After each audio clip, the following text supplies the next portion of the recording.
Valsad એલસીબીનો highway પર ફિલ્મી ઢબે પીછો 25,46,000નો મુદ્દા માલ સાથે ઇનોવા ક્રિસ્ટા ઝડપાઈ। દમણથી સુરત જતો 10 લાખનો વિદેશી દારૂનો જથ્થો જપ્ત। પાયલોટિંગ કરનાર 7 બુટલેકરો વોન્ટેડ। વલસાડ લોકલ ક્રાઇમ બ્રાન્ચે પારડી હાઈવે પર વહેલી સવારે વોચ ગોઠવી દમણથી સુરત તરફ લઈ જઈ રહેલી એક લક્ઝરી ઇનોવા ક્રિસ્ટા કારને ફિલ્મી ઢબે આંતરી ઝડપી પાડી છે। આ કાર્યવાહીમાં પોલીસે 10,36,000ની કિંમતનો વિદેશી દારૂ અને કાર મળી કુલ્લે ₹25,46,000નો મુદ્દામાલ જપ્ત કર્યો છે। શનિવારે વહેલી સવારે એલસીબી પીઆઈ અને તેમની ટીમને બાતમી મળી હતી કે ગ્રે કલરની ઇનોવા ક્રિસ્ટા કાર નંબર GJ16CN9888માં દારૂનો મોટો જથ્થો સુરત તરફ લઈ જઈ રહ્યા છે। પોલીસે પાડી 4 રસ્તા ઓવરબ્રિજ પાસે નેશનલ હાઈવે નંબર 48 પર એન્જલ હોસ્પિટલ પાસે નાકાબંધી કરી હતી।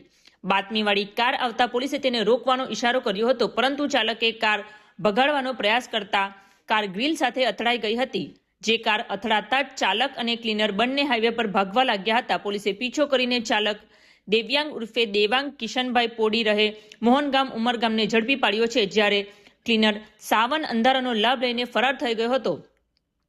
પકડાયેલા આરોપીની પૂછપરછમાં ચોંકાવનારી વિગતો બહાર આવી છે। આ દારૂનો જથ્થો દમણના કુખ્યાત બુટલેકરો દ્વારા મોકલવામાં આવ્યો હતો। દારૂ ભરેલી કારને પકડ્યા વગર સુરત પહોંચાડવા માટે સફેદ હેરિયર અને કાળી સ્કોર્પિયો કાર દ્વારા પાયલોટિંગ કરવામાં આવી રહ્યું હતું। પોલીસે આ ગુનામાં પાયલોટિંગ કરનાર અને દારૂ મંગાવનાર ભાવેશ ઉર્ફે ભાવલો દલવાડા, કિરણ ઉર્ફે છન્યો, નિલેશ ઉર્ફે નીલિયો ઘોડો, અંકુર ઉર્ફે નાનલુ, ભાવિન અને સુરતના સની ઉર્ફે સોહન પટેલ સહિત 7 ઇસમોને વોન્ટેડ જાહેર કરી તપાસના ચક્રો ગતિમાન કર્યા છે અને વિદેશી દારૂની કિંમત 10,36,080, ઇનોવા ક્રિસ્ટા કાર કિંમત 15 લાખ, રોકડ અને મોબાઈલ 10,350 મળી કુલ્લે ₹25,46,430નો મુદ્દામાલ જપ્ત કરવામાં આવ્યો છે।